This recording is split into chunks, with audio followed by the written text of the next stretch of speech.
Ladies and gentlemen, please welcome Bill Rickard, co-chair of the Teachers College Board of Trustees. Good afternoon. Along with Jack Hyland, I'm co-chairman of the Board of Trustees of Teachers College, and I have the honor of officially opening today's ceremony.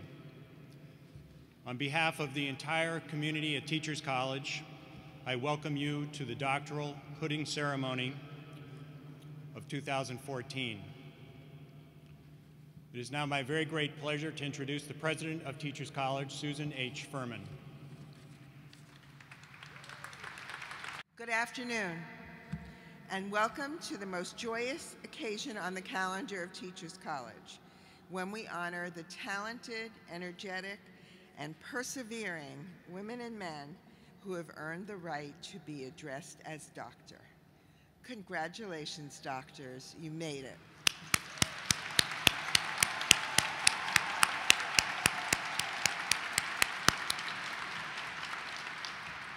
We're so proud of you. Congratulations as well to those who helped you make it to this day, our outstanding faculty,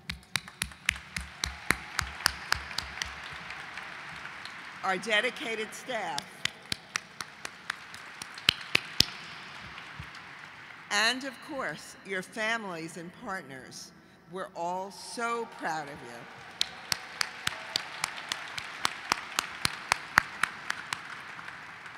you. Isn't it marvelous that this ceremony is being watched over by two magnificent birds flying above us in this majestic cathedral?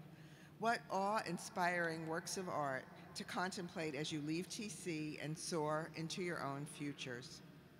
This is a wonderful day to reflect on what you've accomplished at TC and to look ahead to what you hope to achieve in the years to come. And of course, it's a day to celebrate. This is a special thrill for me because I don't think that we had hoodings when I received my doctorate at Teachers College. I've always thought it was a particularly moving ceremony, and it's a real pleasure to participate in a ceremony that's the powerful image of joining the full-fledged ranks of the Academy. It's also a joy to see the number of children in evidence here today. When I earned my doctorate at TC, I had 3. One of them was under 1. And I know that's very much a part of the doctoral student's experience in life. Children and families are both partners of and sometimes subjects for our work. In fact, there are 2 young children here today to see both their parents receive degrees in curriculum and teaching. Carmela and Carter's parents are Joanne Marciano and Vaughn Watson. Talk about the challenges of work-life balance. Joanne and Vaughn continue to teach English full-time at Dr. Susan S. McKinney Secondary School of the Arts in Brooklyn, while working simultaneously on their respective dissertations and raising a young family, which, as many of us know, is a full-time job in itself. They also share research and teaching interests. Both examine in their work the popular and college-going practices and literacies of Black and Latina and Latino youth. Joanne and Vaughn attribute their success at navigating these many demands to constant communication, an encouraging network of faculty mentors, family, friends, writing group peers, and equal support of one another's work. They especially relied on their strong network the day they both defended on their dissertations. Joanne and Vaughn certainly are a dynamic duo, and they exemplify our dedicated and determined doctoral degree recipients who are now part of TC's history. So today, as you receive your degrees, I want you to know that you stand on the shoulders of giants, the leaders and pioneers who have walked the halls of TC for more than 125 years and have helped change the world in so many ways.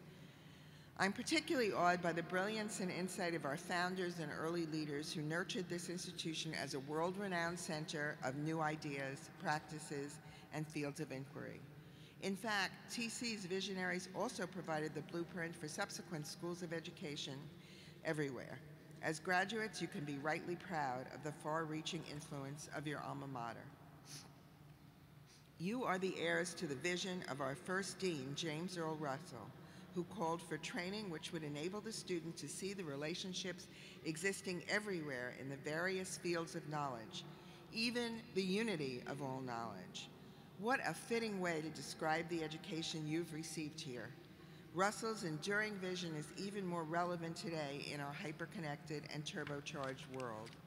We need more than ever to seek knowledge, understanding, and connection. This is the TC way. I urge you to continue to put Russell's vision into action in whatever you do and wherever your sphere of influence may be, whether it be one child or an entire nation.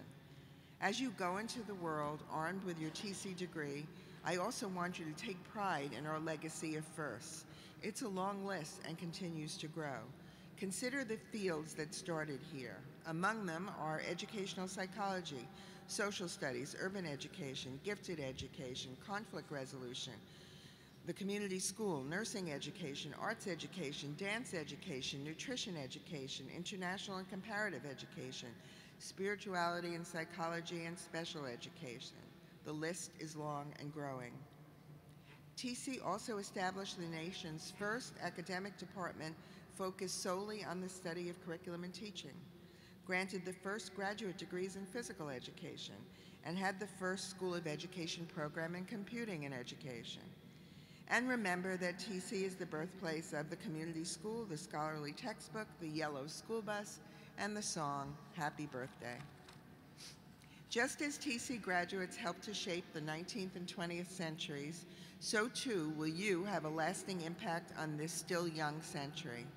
I'm confident that you will lead the way toward that better future and create your own legacy of firsts with a distinctly 21st century twist.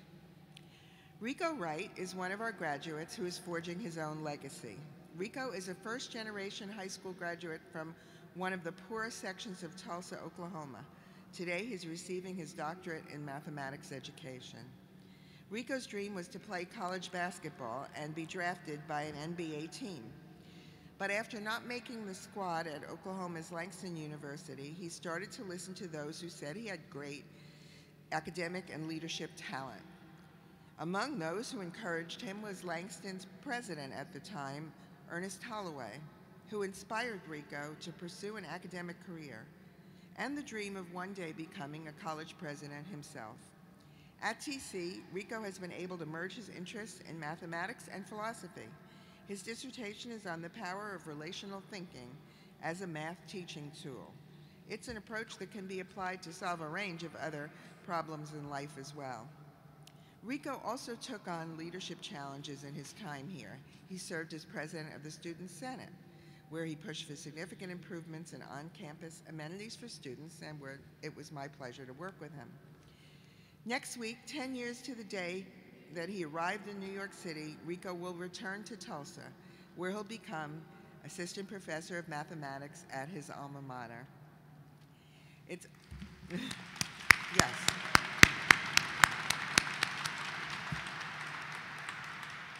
It's unfortunate that Rico's mother is not here today to see her son receive his degree. She passed away exactly 2 years ago today. But with Rico's characteristic glass half full outlook, he sees this fact as redemptive and joyful as he feels her presence in this cathedral. Rico, we know your mother would be so proud of you today as we are. There are so many more wonderful stories among our graduates. You've engaged in research, learning, and practice that's helping to change lives, work that will resonate at TC after you leave here today. In fact, consider the impressive variety of topics you've chosen for your dissertations. They include a leadership profile of entrepreneurs across generations, an innovative intervention to reduce childhood obesity, the experiences of mental health professionals working with undocumented immigrants, an analysis of the relationship between how New York City public school teachers enter the profession and teacher retention, the impact of school design on learning experiences. And there's more. You've researched disruptive gameplay, racial identity, self-esteem, and academic achievement in African American high school students, high school principals' leadership capacities and accountabilities, how to develop multivariate thinkers in middle school science, moral acts of courage in the financial sector, the family experience of community-supported agriculture, and the World Tribunal on Iraq, and so many more topics. What an astounding depth and breadth of areas that you have explored.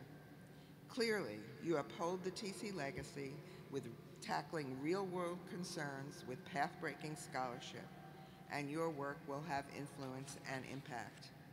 So I expect great things from you in your work in the years to come, as scholars and university faculty members, as executive leaders and administrators in education, health, psychology, and the arts, as psychologists, entrepreneurs, public officials, and policymakers. And I look forward to the new trails you will blaze. Whatever road you take in your careers, your work will be informed and animated by research. Indeed, this is the TC difference. As graduates of the nation's oldest, largest, and best research-based school of education, you are uniquely and comprehensively prepared to find solutions to the complex and sometimes confounding challenges we face in our city, our nation, and our world. TC has given you the strong foundation in an education that connects research with practice and policy. Now it's up to you to put your own visions into action. This is your time to seize, your moment to make a difference. Despite daunting challenges, I know you can do this. As you go forth from here today, I urge you to honor the spirit of TC in all that you do. I want to leave you with the words of one of our founders, Nicholas Murray Butler, who wrote during another time of tremendous change and challenges, "Optimism is essential to achievement, and it is also the foundation of courage and true progress."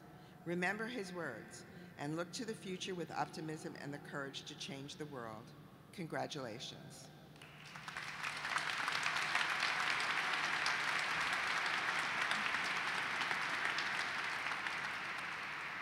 We have now reached the moment in this ceremony when we honor an extraordinary individual whose life's work has advanced the cause of education while upholding TC's core mission to foster excellence and equity in the fields we serve.